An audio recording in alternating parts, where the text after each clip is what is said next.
Alright, the next part of this unit we're going to be talking about something called a Taylor series and a Maclaurin series. And this is basically a formula you can use to write different types of power series for functions. So the way that we did it before, you wrote the power series because it worked well into this a sub 1 over 1 minus r. You could get it into a form like this and then know what a sub 1 was r and know what r is. But what if it doesn't give you something nice like that? Let's say it gives you something like this. F of x equals sine of x. Yeah, that looks complicated, doesn't it? F of x equals sine of x, and I'm doing this example first because you need to know this one at the top of your head, but you can do this for less complicated things like this than this. F of x equals sine of x, and this function is the geometric, or is the infinite sum of what power series? Well, to do this, actually this isn't really even a power series, this is just what series would give you an infinite value of sine of x. You're using something called Taylor series. Now I'm going to write out the formula for you. This is, I have no idea what the proof comes from for this. I can just tell you this is what the formula is. And it's pretty easy pattern. To write out the terms of a power series, or I keep saying that, terms of a Taylor series, you're going to do f of x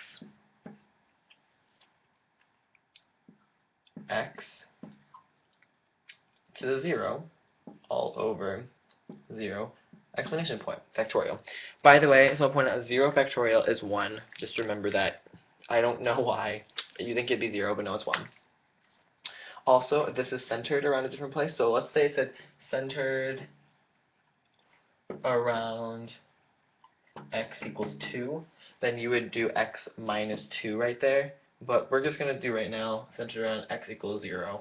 It won't make much of a difference, but plus f prime of x to the 1 over 1 factorial, plus f double prime of x squared over 2 factorial. I think you guys see a pattern. You just have to keep taking the derivative and then multiply it by x to the 0, x to the 1, x to the 2, depending on what term you're doing. 0 factorial, 1 factorial, 2 factorial, keeps going on until infinity. So how are you going to do a Taylor series for sine of x? Knowing this formula, which I hope you memorized, I'm erasing it now, or at least write down or something. The first thing we want to do is we want to know what the I just messed this up. I'm sorry. Instead of doing f of x, f prime of x, or f of x, you're doing f of c. So f of c, f prime of c, f double prime of c, and you're plugging in whatever your center is and getting the values. So the first thing we have to do is we have to know what those numbers are going to be. So the first thing we're going to think is what is, because this is centered around x equals 0, what is f of 0? Well, that would be sine of 0, which is 0. Well, think about our formula here.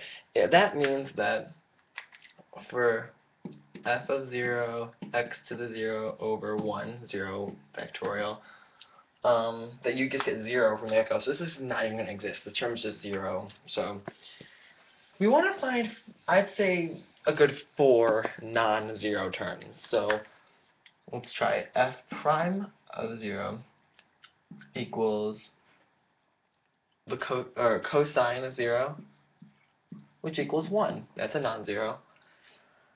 If I took double prime of this, you would get negative sine of 0, which is just going to be 0 again. So let's skip that and go to just f triple prime, because we know that this should be negative 1, right?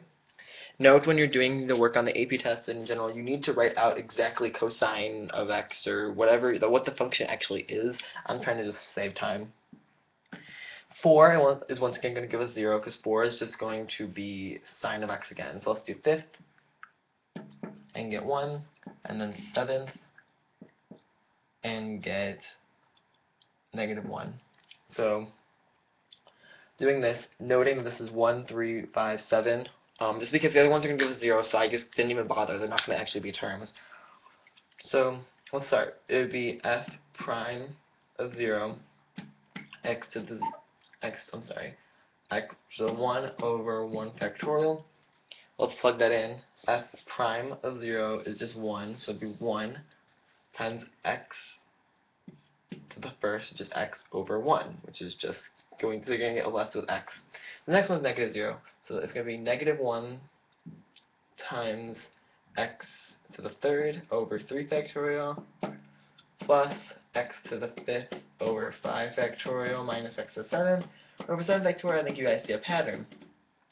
So the Taylor series for a sine of x is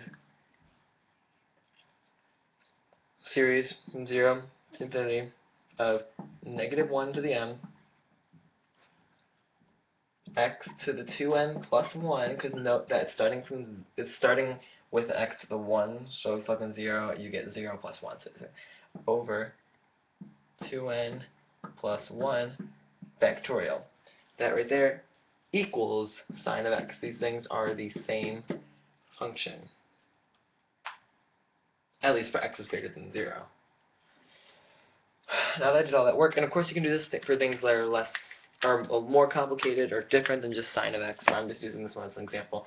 So now let's I'll show you what would the difference be if it said x equals 2, if it's centered around x equals 2.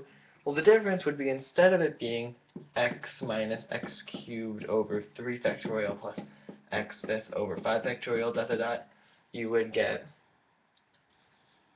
x minus 2, x minus 2 cubed, x minus 2 to the fifth. That's the real difference. And then, well, actually, it's not exactly true, because then you're going to be plugging in 2. Yeah, right? You'll be plugging in 2 for these, and you get different values. So a lot of times it'll be centered around something like pi over 2 or something that you can easily plug into sine of x and know the answer. So I'm just going to go ahead and write out a couple of the other ones you're going to need to know. I know that natural log is also one you're going to have to look up. I don't have that one with me at the moment, but I'll write out that sine of x equals a series of 0 to infinity. We just proved this one. Negative 1 to the n, x to the 2n plus 1 over 2n plus 1 factorial. Cosine of x equals 0 to infinity, negative 1 to the n, and I know this is from, I'm just saving time by just telling you what it is. This one, instead of n to the 2n plus 1, it's just going to be x, or x to the 2n plus 1, it's just going to be x to the 2n over 2n x raised to 4. And then e to the x, this is an easy one. X to the n over n explanation point. These are the three you probably have to memorize. You might also need to know natural log of x. So that means that if they gave you a question that said,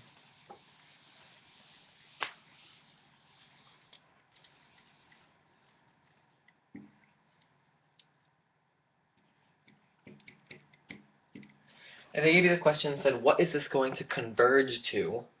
Well, think about this. We plugged into x with 2, and because this is sine of x, that means that this whole thing right here, to infinity, actually equals sine of 2. It's kind of cool. And that means that if I plugged in pi over 2, this would just equal pi over 2, which is 1. So, I mean, if you took this to the infinity, you would get 1. Pretty cool. I also want to mention that there's a Taylor series, which is what we just did. A Maclaurin series is just a Taylor series that's centered around x equals 0. So what we just did, sine of x centered around x equals 0, that's also called a Maclaurin series. It's a type of Taylor series that's just centered around x equals 0. It's also a Taylor series, though. It's a type of Taylor series. If it was centered around x equals 1, it's still a Taylor series, but it's not a Maclaurin series. Maclaurin's only if it's centered around 0. And yeah, that's a quick 9-minute and 23-second summary of Taylor series and Maclaurin series.